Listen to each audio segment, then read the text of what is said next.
Bismillahirrahmanirrahim. Welcome to the Design and Analysis of Algorithm course in lecture number 37. Last lecture में हमने shortest path जो weighted graph या के ऊपर हम कंप्यूट कर रहे थे, जिसमें डाइजेस्ट्रा एल्गोरिदम और इसके अलावा हमने बेसिकली डाइजेस्ट्रा एल्गोरिदम की डिटेल देखी और उसमें जो पॉसिबिलिटी हो सकती थी उसका हमने सूडो कोड फॉर्म में एक एल्गोरिदम स्टडी किया और फाइनली फिर हमने एक एग्जांपल लेके उसके ऊपर उसको रन किया था। अगर आपको याद हो, हम पिछले एक लेक्चर के अंदर हमने कहा था कि जो शॉर्टेस्ट पाथ एल्गोरिदम्स होते हैं इनकी 4 कैटेगरीज थी, जिसमें हमने कहा था सिंगल सोर्स, सिंगल डेस्टिनेशन, इस तरह आल ये 1 पाथ, 2 पेयर्स, इस तरह 3 पेयर्स। लास्ट वाली जो उसमें डिमेंशन थी वो आल पेयर्स शॉर्टेस्ट पाथ प्रॉब्लम थी और उसमें फिर हमने कहा था कि आल पेयर में हम तमाम पेयर को टेस्ट करते हैं कि किस पेयर्स के अंदर जो है वो हमें शॉर्टेस्ट पाथ मिलता है। और उसके लिए जो एल्गोरिदम है, ये जो लास्ट हमने डाइजेस्ट्रा एल्गोरिदम पढ़ा है, ये बेसिकली सिंगल पेयर प्रॉब्लम्स हैं और उसको ये सॉल्व करता है। लेकिन आल पेयर्स के लिए क्या कोई ऐसा एल्गोरिदम है जो हमने देखना है। एक बात याद रहे कि हमने लास्ट लेक्चर में बेलमैन फोल्ड एल्गोरिदम भी स्टडी किया था, क्योंकि डाइजेस्ट्रा एल्गोरिदम के अंदर नेगेटिव वेट वाला ग्राफ जो है वो अलाउ नहीं होता। नेगेटिव वेट के लिए फिर हमने एक स्पेसिफिक एल्गोरिदम स्टडी किया जो कि बेलमैन फोल्ड एल्गोरिदम था, तो उसको हमने डिटेल से स्टडी किया और उसकी दोनों को कंपैरिजन भी देखा। जो उनका बेसिकली पॉइंट आउट बनता था उसको हमने स्टडी किया। आज हम नेक्स्ट यानी आल पेयर्स शॉर्टेस्ट पाथ प्रॉब्लम के लिए कोई एल्गोरिदम अगर एग्जिस्ट करता है तो उसको हम पढ़ेंगे। All pair shortest path, we consider the generalization of shortest path problem to compute the shortest path between all pair of vertices। अब पेयर एक ग्राफ के अंदर मल्टीपल वर्टिसेस होती हैं, तो हमने उनको एक पेयर को लेना है, फिर दूसरे पेयर को देखना है, फिर तीसरे पेयर, यानी सारे पेयर्स जितने बन सकते हैं पॉसिबल पेयर्स, उनको 1 बाय 1 हम देखते हैं कि उनके दरमियान या हमारे सोर्स टू डेस्टिनेशन कोई शॉर्टेस्ट पाथ है या नहीं है। अब यहाँ पे शॉर्टेस्ट पाथ मैं अगेन बता दूँ कि हम क्योंकि वेटेड ग्राफ हैं तो इसमें जिनका कम वेट बनेगा वो ही हमारा शॉर्टेस्ट पाथ होगा। Let G is equal to V, E be directed graph with the edge weights. तो यानी डायरेक्टेड ग्राफ होगा और हर एज के अगेंस्ट जो है वो वेट होगा। If U, V is in E in H, then W of U, V denotes its weight। यानी अगर तो U और V एक पाथ है जो कि हमारे E का हिस्सा है H का और उनके दरमियान वेट होगा, तो उसको हम W of U, V से डिनोट करते हैं। ये हमारा infinity of U, V is a distance of the minimum, यानी अब ये इसको हम इन्फिनिटी टाइप ये चीज़ है, इसको हम शो करते हैं डिस्टेंस ऑफ मिनिमम कॉस्ट, यानी जो हमारा सबसे मिनिमम कॉस्ट होगा उसको हम शो करते हैं ये infinity of U, V। We will allow G to have the negative H weight but not allow the G have to the negative cost cycle. ये जो अब हम आल पेयर एल्गोरिदम स्टडी करने लगे हैं, इसमें नेगेटिव वेट अलाउ हैं लेकिन नेगेटिव साइकिल नहीं है अलाउ। ये हमने देखा था, उसकी वजह भी देखी थी। डाइजेस्ट्रा के अंदर तो नेगेटिव वेट ही अलाउ नहीं है, बेलमैन फोल्ड में नेगेटिव वेट अलाउ है लेकिन वहाँ पे साइकिल नहीं अलाउ, इसी तरह यहाँ भी साइकिल अलाउ नहीं है। इस एल्गोरिदम की अगर बात करें तो ये तकरीबन θn³ जो है वो टाइम लेता है। All pair shortest path and the algorithm is called the Floyd Warshall algorithm. तो ये साहब थे जिन्होंने एल्गोरिदम बनाया, उसके नाम पे Floyd Warshall algorithm and it's based on the dynamic programming.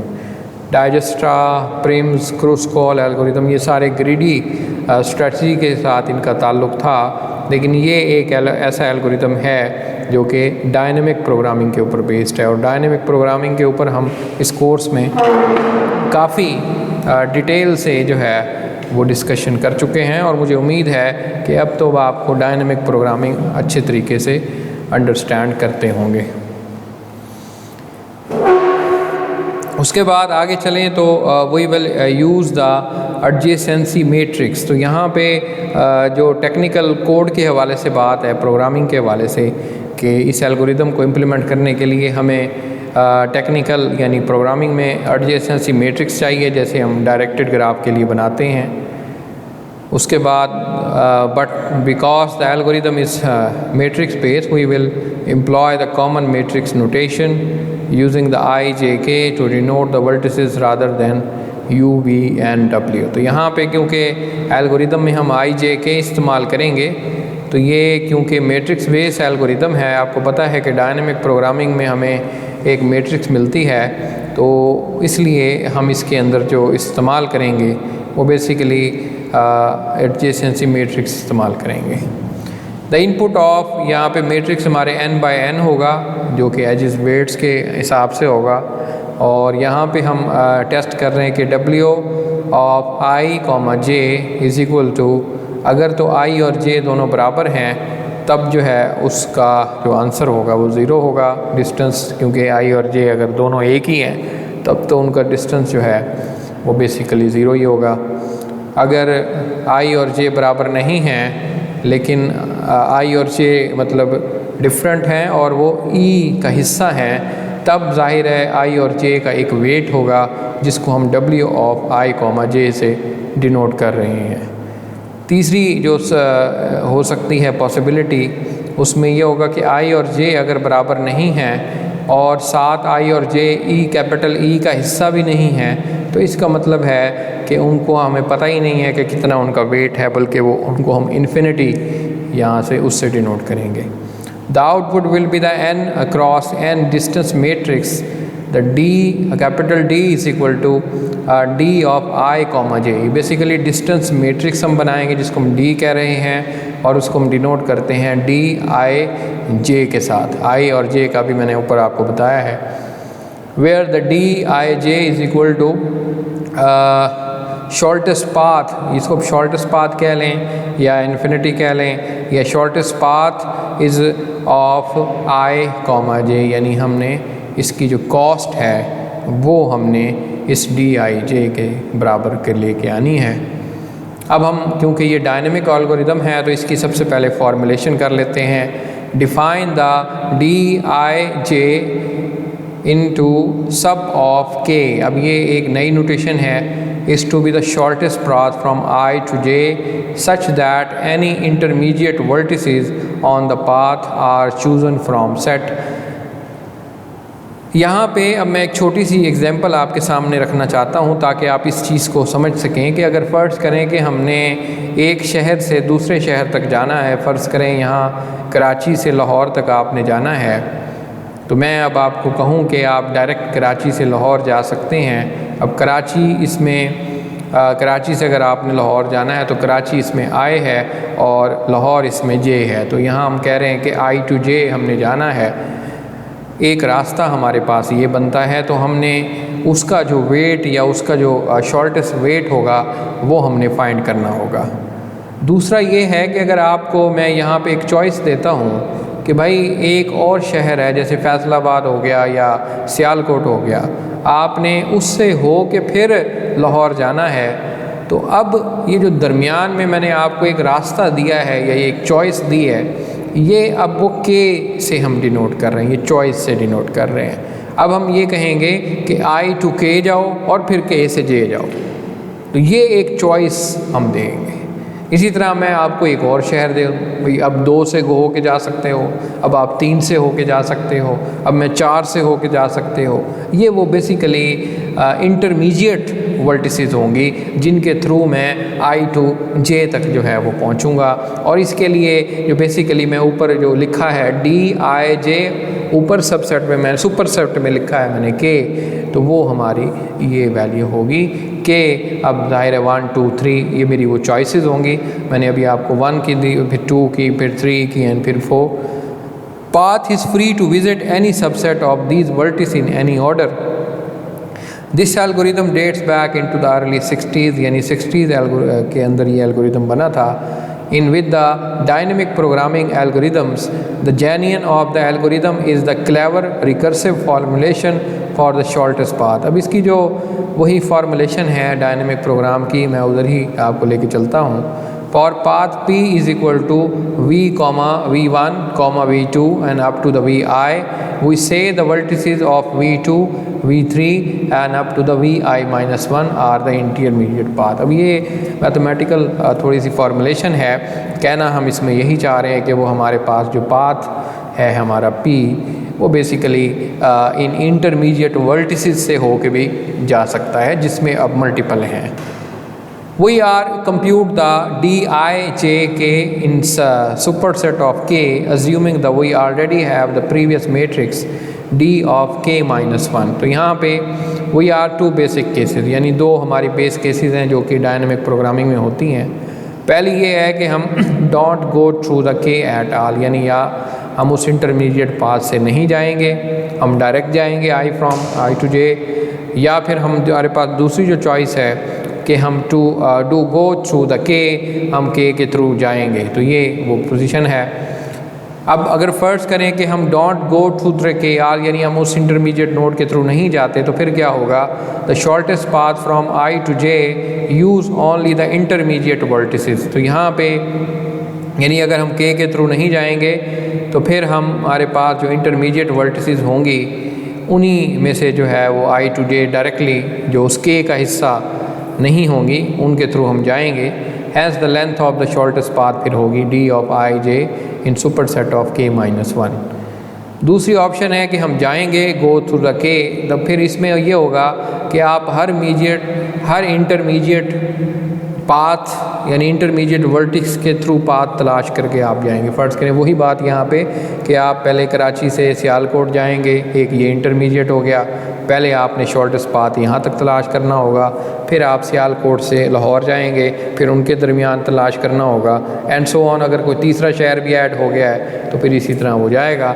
उस सूरत में जो लेंथ बनेगी वो बनेगी the path is the D of I J is के माइनस 1 प्लस डी ऑफ के जे के माइनस 1. अब ये आई जे प्लस जो के जे, यानी एक पाथ तो हमारे जो है आई टू जे जा रहा है प्लस उसमें आई टू के जे भी उसमें आ रहा है. तो ये मैं अभी आगे आपको ग्राफ से दिखाऊंगा. To go through path K, first observe that the shortest path does not to throw the same vertex twice, and some can assume that the time we pass through exactly once. तो यहाँ पे यानी exactly एक ही पास के through हमने जाना है, बल्कि किसी को रिपीट नहीं करना. We will go from I to K and then go K to J, यानी वही बात कि अगर हम K के थ्रू जाएंगे तो सबसे पहले हम I to K जाएंगे, फिर K to J तक जाएंगे. अब ये I K J जो है वही मैं, अगर आप शहरों को उसको शहरों से अज्यूम करें तो वही मैं कह रहा हूँ कि हम सबसे पहले कराची से सियालकोट जाएंगे और सियालकोट से फिर आगे लाहौर तक जाएंगे. In order to overall path is to be as the shortest possible, we should take the shortest path from I to K and then shortest path from K to J. वही कि आप सबसे पहले जो तलाश करेंगे I से K तक शॉर्टेस्ट पाथ तलाश करेंगे, फिर आप K to J तक शॉर्टेस्ट पाथ तलाश करेंगे. यहाँ मैंने आपको थोड़ा सा एक ग्राफिकली समझाने की कोशिश की है इसी चीज़ को. ये हमारे पास बेसिकली एरिया है और इसमें हमारे पास I और ये J और K वर्टिसेस हैं. बेसिकली अगर हम उसके थ्रू नहीं जाते के थ्रू तो हमारे पास ये एक पाथ है जो कि K माइनस 1 से I टू K माइनस 1 से गुज़रता है. ये जो आपको एरोज़ नज़र आ रहे हैं ये इसके अंदर हैं, मतलब इस स्पेस के अंदर हैं. तो यहाँ पे हम ये कह रहे हैं जो इसका पाथ बनेगा डी आई जे इस super set of K minus 1, ये वाला पाथ हम तलाश करेंगे, डायरेक्ट J तक जाएंगे. या अगर हम ये चाह रहे हैं कि हमने K के थ्रू जाना है तो फिर हम सबसे पहले I से I टू K माइनस 1 से गुज़रते हुए पहले K तक जाएंगे, फिर K से आगे फर्दर यहाँ तक जाएंगे. और इसके लिए सबसे पहले हमारे पास जो पाथ होगा वो D इंटू आई K तक होगा जो कि K माइनस 1 से गुज़रेगा. ये K माइनस 1 है अंदर वाला जो, उसके बाद k से फिर हम जब j तक जाएंगे तो उसके लिए हमारे पास जो डिस्टेंस होगा तो d of i k j into k-1। तो ये हमारे पास देखें वही चीज़ एक्सप्रेस हो रही है इस ग्राफिकल फॉर्म में। उसके बाद अब आपको एक एग्ज़ाम्पल देता हूँ और एग्ज़ाम्पल बड़ी सिंपल सी है और इसी चीज़ को मैं अब एग्ज़ाम्पल से ज़ाहिर करूँगा और मुझे उम्मीद है कि ये चीज़ अब आप इजीली अंडरस्टैंड कर जाएंगे। शुरू में अब आप देखें कि ये हमारे पास 4 वर्टिसेस वाला ग्राफ है 1 2 3 और इनके हर वर्टिक्स के साथ आपको वेट भी नज़र आ रहा है जो कि हमारे इस ग्राफ की करैक्टरिस्टिक्स है।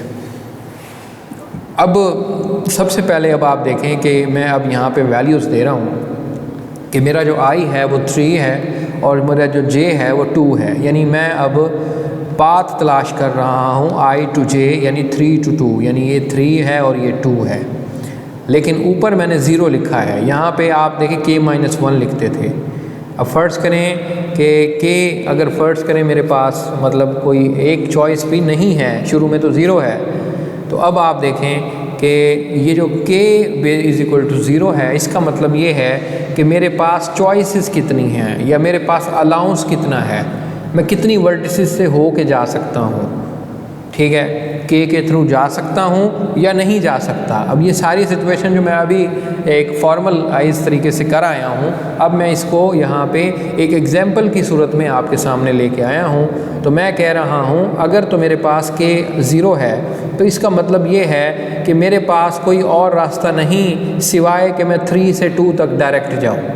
अब डायरेक्ट अब आप देखें 3 से 2 तक कोई एज नहीं जाता, 2 से 3 तक आता है लेकिन 3 से 2 तक कोई एज नहीं है क्योंकि डायरेक्टेड ग्राफ है, मैंने तो उसको फॉलो करना है। तो डायरेक्ट मेरे पास रास्ता नहीं है, इसलिए मैंने यहाँ पे अब इन्फिनिटी लिख दिया है, यानी इसका कोई पाथ नहीं है। ये वो इन्फिनिटी किस केस में, वो 3 केसेस जो मैंने आपको दिखाए थे कि ये वो चीज़ है कि मेरे पास i और j जो है वो दोनों बराबर भी नहीं हैं लेकिन वो e का हिस्सा भी नहीं है, यानी उनके दरमियान कोई डायरेक्ट पाथ भी नहीं है। तो उस सूरत में मैंने कहा था उसका आंसर इन्फिनिटी होगा, तो यहाँ पे मैंने इन्फिनिटी दी है। अगले केस में अब देखें कि मैंने इस k को इंक्रीमेंट कर दिया, यानी एक वैल्यू बढ़ा दिया। अब ये जो हम सूडो कोड में एल्गोरिथम पढ़ेंगे उसमें भी यही चीज़ है, लिहाजा इस चीज़ का ख्याल रहे, थोड़ा सा आपने इस पर तवज्जो रखनी है। मैं अब ये कह रहा हूँ कि k 1 है तो मैंने d ऑफ i j हमारे पास वही 3 2 है, लेकिन अब मैं 1 वर्टिक्स को इस्तेमाल करके 3 to 2 तक जा सकता हूँ, तो तब मेरे पास कोई रास्ता बनता है। अब देखें मैं 3 से 1 को अब क्योंकि इस्तेमाल कर सकता हूँ तो मैं यहाँ तक जा सकता हूँ और फिर यहाँ से 2 तक जा सकता हूँ। ऑफ कोर्स अब ये पाथ बन गया। अब इस पाथ के लिए मुझे जो कॉस्ट पे करनी पड़ रही है वो 4 है और इस 1 से 2 तक आने पर नहीं मुझे 8 है, तो टोटल अब इसका जो कॉस्ट बनेगी वो बनेगी 12। तो ये पाथ भी मैंने आगे शो किया हुआ है 3 to 1 एंड 1 to 2, कॉस्ट इसकी बन गई 12। तो ये देखें इस तरीके से आपने 1 by 1 टेस्ट करना है। उसके बाद अगर मैं k की वैल्यू 2 कर दूं तो इसका मतलब है कि मैं अब 2 वर्टिक्स को भी शामिल कर सकता हूं इस ग्राफ में। तो k की वैल्यू 2 है तो तब क्या मेरे पास कोई पाथ है?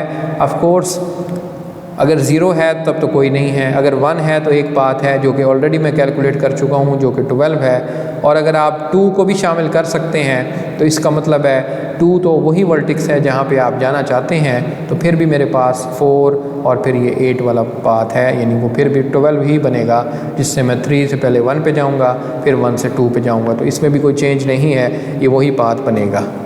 अनदर अब मैं k की वैल्यू 3 कर देता हूँ तो मैं 3 वर्टिक्स को भी शामिल कर सकता हूँ। अब भी मेरे पास देखें क्योंकि ये तो मेरा सोर्स है, यहाँ से मैं फिर वही डायरेक्ट तो मेरे पास कोई पाथ है ही नहीं, तो मैं यहीं से ही जा सकता हूँ 3 से फिर 1 तक 4, उसके बाद 1 से 2 तक फिर वही 8, तो ये 12 बनेगा। तो इस केस में भी रास्ता वही एक ही है और उसकी कॉस्ट बनती है 12। अलबत्ता जब मैं 4 करूँगा तो फिर सिनेरियो चेंज होगा, अब मैं 4 वर्टिक्स के थ्रू भी जा सकता हूँ, तो अब मेरे पास ये अलाउंस भी आ गया। अब आप देखेंगे कि मैंने अगर 3 से 2 तक जो है, एक रास्ता तो ये है कि मैं इसके थ्रू जाऊँ, दूसरा रास्ता ये है कि मैं पहले 1 पे जाऊँ और फिर 4 पे जाऊँ और फिर इधर 2 पे चला जाऊँ। तो ये देखें इसकी कॉस्ट क्या है, 1 है और इसकी कॉस्ट जो है वो क्या है 2, तो यहाँ पे इसकी जो फर्दर कॉस्ट बनेगी यानी 2, टोटल बन गई 3। और अब एक और इस तरह आप ये देखें 3 to 1, 1 to 4 एंड 4 to 2, तो ये अब टोटल जो कॉस्ट बन जाएगी ये बन जाएगी 7। कैसे? ये 4 + 1 5 और प्लस ये 2, तो ये बन जाएगी 7। तो ये भी मेरा एक पाथ बन गया। तो अब आप देखें कि ये मैंने देखें सिर्फ एक पेयर लिया मैंने 3 to 2 तक। इसी तरह फिर मैं दूसरा पेयर लूँगा 3 to 1 तक, 3 to 4, 4 to 3 and 4 to 1, 4 to 2 and 4 to 3, 3 to 1 and सारे ऑल पेयर्स का मतलब यही होता है। अभी मैं आगे सारे ऑल पेयर्स का आपको शॉर्ट फॉर्म में दिखाऊंगा कि किस तरीके से हम फाइंड करते हैं, लेकिन एक पेयर के लिए ये एल्गोरिदम कैसे वर्क करता है मुझे उम्मीद है ये समझ आ गया होगा आपको। अगर आपको एक पेयर कैलकुलेट करना आ गया है तो बाकी बकिया पे जो पाथ हैं वो इतने ज़्यादा मुश्किल नहीं रहते, सिर्फ मेथड जो है वो आपको अगर समझ आ जाता है। तो इसी चीज़ को आगे मैं अब इससे शो करूँगा। यहाँ पे अब आप देख रहे हैं it's just the following recursive DP formulation. यहाँ पे अब मैंने वही कहा है कि अगर तो ज़ीरो है मेरे पास चॉइस, तो तब तो उस ग्राफ का या तो वेट हो सकता है, इस केस में तो कोई डायरेक्ट पाथ नहीं था तो इन्फिनिटी था। तो यहाँ पे अगर तो के मुझे ज़ीरो मिलेगा तो उस केस में 3 ऑप्शन हैं, या तो मैं उस रास्ते को इस्तेमाल अगर कर सकता हूँ तो उसका वेट आ जाएगा, या नहीं कर सकता तो फिर इन्फिनिटी आ जाएगी। यानी वहाँ तक तो फिर ज़ाहिर है मुझे पता ही नहीं है ना कि क्या रास्ता है। इस तरह ये सूरत हाल हो सकती है। इसको मैंने अब WI से दिखाया है। बाकी अगर मैं K की वैल्यू मुझे दी गई है 1 2 3, तो फिर मैं मिनिमम DIJ K-1, DIK आगे आएगा यहाँ पे K-1, फिर D of KJ इस K-1। तो ये एक फार्मूलेशन बन गई। मुझे अब ये उम्मीद है कि इस एग्जाम्पल के बाद ये जो फार्मूलेशन है आपके लिए काफ़ी इजी जो है वो बनी होगी। अगर प्रॉब्लम हो रही है तो फिर आपसे मैं यही सजेस्ट करूँगा आप दोबारा इस वीडियो को थोड़ा सा प्रीवियस करें और फिर देखें। As the case of DP algorithm, we will avoid the recursive evaluation generating the table. Of course, अब क्योंकि रिकर्सिव में रेपिटेशन होती है तो वो हमने ख़त्म करनी है, और उसके बाद हमने इसका जो यूज़ करना है वो वर्जन मिड ऑफ IJ इस्तेमाल करना है। अब ये सूडो कोड फॉर्म है इसको हम एक नज़र देख लेते हैं। बेसिकली यहाँ पे अब हम फ्लॉयड वर्शैल, तो यहाँ पे n टोटल पास कर रहे हैं हमारे पास, और उसके बाद W of I to n, और एंट्री हमारे पास तो अरे जा रही है, और n by n मैट्रिक्स जा रही है, बल्कि इसमें 2 डायमेंशनल अरे कह लें आप इसको, वो जाएगी, और उनमें ज़ाहिर है वेट्स पड़े होंगे। बाकी लूप चल रहा है 1 to a तक n तक। उसके बाद उसके अंदर एक और लूप है जो कि J to 1 to n तक जा रहा है। अब 2 डायमेंशनल आपको पता है कि अगर अरे है तो उनको सेट करने के लिए हमें ज़ाहिर है 2 लूप्स लगाने पड़ेंगे, तो ये वो लूप हैं I और J वाले। उसके बाद हम कर ये रहे हैं कि ID of I, J is equal to W of I, J, और मिड ऑफ I, J फ़िलहाल नल है, लेकिन यहाँ पे D of I, J में उनके जो वेट्स हैं वो आ जाएंगे। और वेट्स में अब आपको पता है अगर वेट्स बनता है तो ज़ाहिर है उनके दरमियान अगर डायरेक्ट एज है तो फिर उनका वेट भी होगा, अगर डायरेक्ट एज नहीं है तो वहाँ पे ज़ाहिर है इन्फिनिटी आ जाएगा जो हमने देखा था। उसके बाद आगे हम चल रहे हैं, K से शुरू कर रहे हैं और K 1 to n तक जाएगा। अब ये शुरू में रखा है इसलिए क्योंकि K जो है वो सबसे पहले 0 1 2 3 इस तरह आगे चलता है, और जितनी हमारी वर्टिसेस होंगी यानी टोटल हमारे पास n वर्टिसेस हैं तो ये भी n टाइम चलेगा। उसके बाद हमारे पास I का लूप है, ये भी n टाइम चलेगा, और J है। अब ये नेस्टेड लूप है, वो लूप टू लूप। अब इसका टाइम भी अब आपको n³ किस लिए था, इसलिए है क्योंकि इनमें 3 नेस्टेड लूप हैं, और नेस्टेड लूप अगर 3 आ जाएँ तो आप डायरेक्टली कह सकते हैं जो डोमिनेटिंग टर्म होगी वो n³ होगी। उसके बाद अंदर हम कर रहे हैं कि D of I, K plus D of KJ is less than D, यानी वो जो ऊपर मेन रास्ता है डायरेक्ट उसका जो डिस्टेंस बनता है, हम जो K के थ्रू अगर जाएं तो वो बनेगा D to I K plus D to K J तक। इन दोनों को अगर आप ऐड करें, अगर तो उस डायरेक्ट रास्ते से ये कम बनता है तो फिर हम क्या करेंगे, इन दोनों को ऐड करके डी ऑफ आई कॉमा जे में डाल देंगे। ज़ाहिर ऐसे ही है कि अगर हम इंटरमीडिएट वर्टेक्स के थ्रू जल्दी जा सकते हैं तो फिर हम वो फॉलो करेंगे ना, हम ये नहीं है कि डायरेक्ट हम चल पड़ेंगे उसके लिए। तो ये तो एक कॉमन सेंस वाली बात है जो हम शुरू ग्राफ में भी देख आए हैं कि अगर हमारे पास एक इंटरमीडिएट अलाउंस है, अगर उसके थ्रू हम शॉर्टेस्ट पाथ बना सकते हैं तो हम वही बनाएंगे, उन दोनों को ऐड करके डी ऑफ आई जे में डालेंगे। फाइनली अब जो के हमने जो भी के की वैल्यू होगी वो मिड ऑफ आई जे के में डालेंगे। ये एक और अरे है, इसमें बेसिकली वो हमारे पास आखिर में पाथ पड़ा होगा जिसके थ्रू हम फॉलो करेंगे। बाकी इसमें अब मैंने अभी हाईलाइट कर दिया है क्योंकि इसमें 3 लूप हैं और तीनों नेस्टेड लूप बने हुए हैं, इसलिए इसका टाइम n क्यूब बनेगा। बाकी आप खुद एनालिसिस कर सकते हैं। अब यहाँ पे आखिर में मैं अब आपको एक एग्जांपल दिखाने लगा हूँ ऑल पेयर्स के लिए। यहाँ पे फ़र्ज़ करें मैं ये आपके सामने मैट्रिक्स है, टेबल है और ये हमारे पास ग्राफ है। मैंने ये मैट्रिक्स कैसे फिल किया है ये देख लें कि अगर मैं 1 to 1 तक, यानी अगर 1 से 1 तक जाऊँ तब तो 0 है, और 1 से अगर 2 तक जाता हूँ तो उसका वेट क्या है 8, तो ये आपको 8 नज़र आ रहा है। 1 से मैं 3 तक जा सकता हूँ, देखें नहीं जा सकता, डायरेक्ट पाथ कोई नहीं है इसलिए यहाँ इन्फिनिटी है।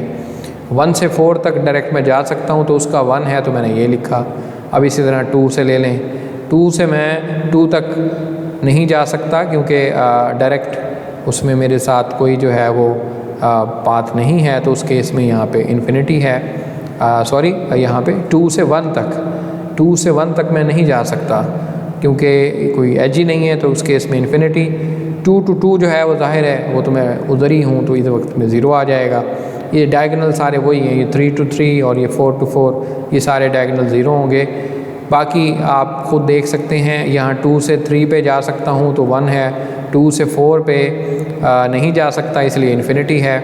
यहाँ फिर 3 को अब ले लें, 3 से 1 पे जा सकता हूँ तो ये 4 आ गया। 3 से मैं 2 पे नहीं जा सकता तो इन्फिनिटी है। 3 to 3 तो मैं 0 ही रहूँगा, और 3 से मैं 4 पे भी नहीं जा सकता तो ये इन्फिनिटी हो गया। उसके बाद 4 को ले लें तो 4 से मैं 1 पे जा सकता हूँ, नहीं जा सकता, इन्फिनिटी आ गया। 4 से मैं 2 पे जा सकता हूँ तो उसका वेट 2 है। 4 से 3 पे जा सकता हूँ उसका वेट 9 है, और 4 से 4 पे रह सकता हूँ तो उसका जो वेट बनेगा वो 0 बनेगा। तो ये देखें कि किस तरह मैंने ये ग्राफ फिल किया है, ये टेबल। मुझे उम्मीद है ये अब आपको समझ आ गया होगा। आगे चलते हैं। अब यहाँ पे मैं अब सबसे पहले अगर वर्टेक्स यानी D 0 है तब तो मेरे पास कोई चॉइस भी नहीं है, तो उस केस में तो मैं कुछ भी नहीं कर सकता। हाँ, अगर मैं यानी k को 1 कर देता हूँ, D ऑफ k 1 कर देता हूँ, तो अब मेरे पास चॉइस एक वर्टेक्स की आ गई है कि मैं 1 2 थ्रू जा सकता हूँ। तो अब आप देखें कि यहाँ पे और तो कोई चेंज नहीं आएगा। यहाँ पे आप देखें कि मैं 3 से 2 तक अगर जाना चाहता हूँ तो मैं वर्टेक्स 1 को इस्तेमाल कर सकता हूँ। तो क्या बनेगा, यहाँ पे 4, यहाँ पे 8, तो 12 इसका वेट बनेगा। पहले इधर क्या था, इन्फिनिटी। ये देखें पहले यहाँ पे क्या था, इन्फिनिटी। क्यों था, क्योंकि 3 से 2 तक डायरेक्ट कोई रास्ता नहीं था इसलिए इन्फिनिटी था। क्योंकि अब मैं वर्टेक्स 1 का इस्तेमाल करके इधर जा सकता हूँ, इसलिए अब मेरे पास एक पाथ मुझे मिल गया जो कि 1 मुझे 3 to 1 तक लेके जाता है, 1 to 2 तक लेके जाता है। तो इसका टोटल जो कॉस्ट बनेगी 12। तो यहाँ पे वो 12, यहाँ पे रास्ता, ये देखें वैल्यू अपडेट हो गई टेबल में। यहाँ पे अब मैंने डॉटेड शो कर दिया। ये डॉटेड इसलिए शो किया कोई डायरेक्ट पाथ नहीं है, सिर्फ मुझे एक इंटरमीडिएट पाथ मिला है और उसको मैंने यहाँ 12 पे सेट कर दिया। ये एक हम खुद ही करते हैं ताकि हमें पता हो कि इसका पाथ एग्जिस्ट करता है, लेकिन इनडायरेक्टली एग्जिस्ट करता है।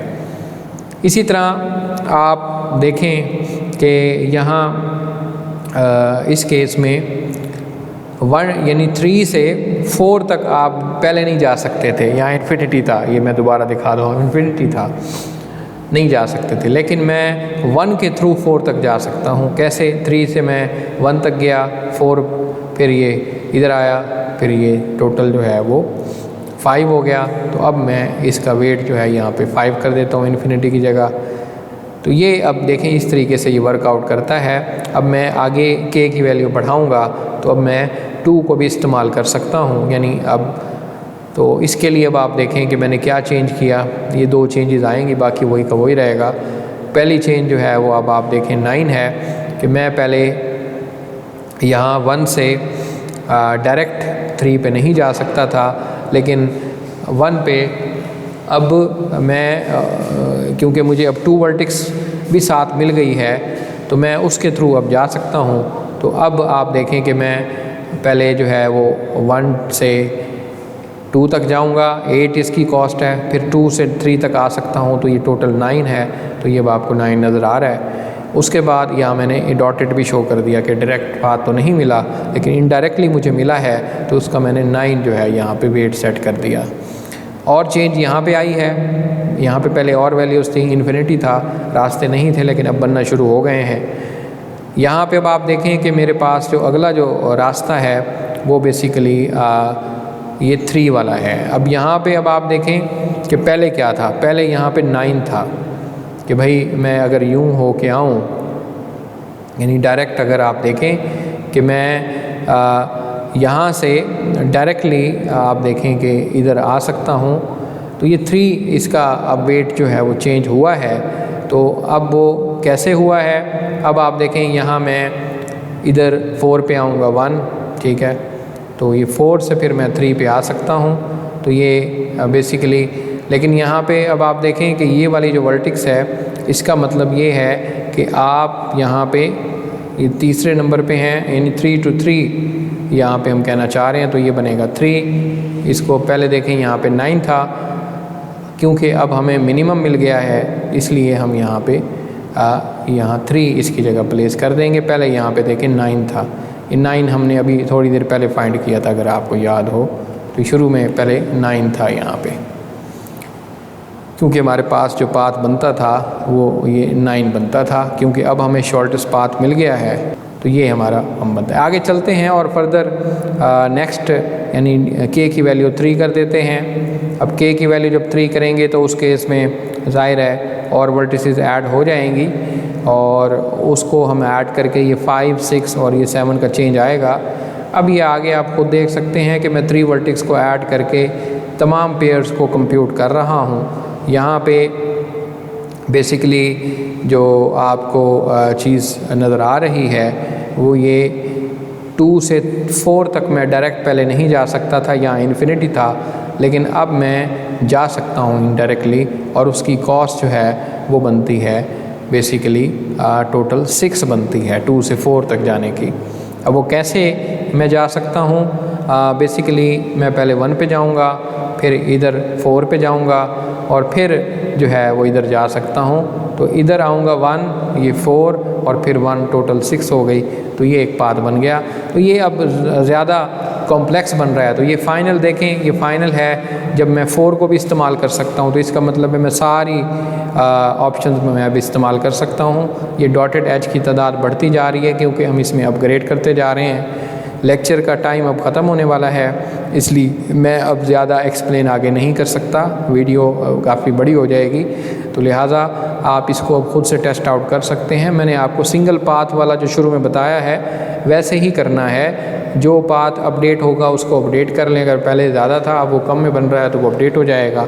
तो इस तरह ये मैट्रिक्स जो है वो आखिर में मुकम्मल तौर पे फिल हो जाएगा। तो ये आज का लेक्चर था। आज के लेक्चर में हमने फ्लॉयड वर्चुअल एल्गोरिदम स्टडी किया, जो कि ऑल पेयर शॉर्टेस्ट पाथ के लिए है। मुझे उम्मीद है आपके लिए काफ़ी हेल्पफुल कंटेंट होगा। तो अगले लेक्चर में हम नेक्स्ट लेक्चर के नए टॉपिक की बात करेंगे। उस वक्त तक के लिए खुदा हाफिज़।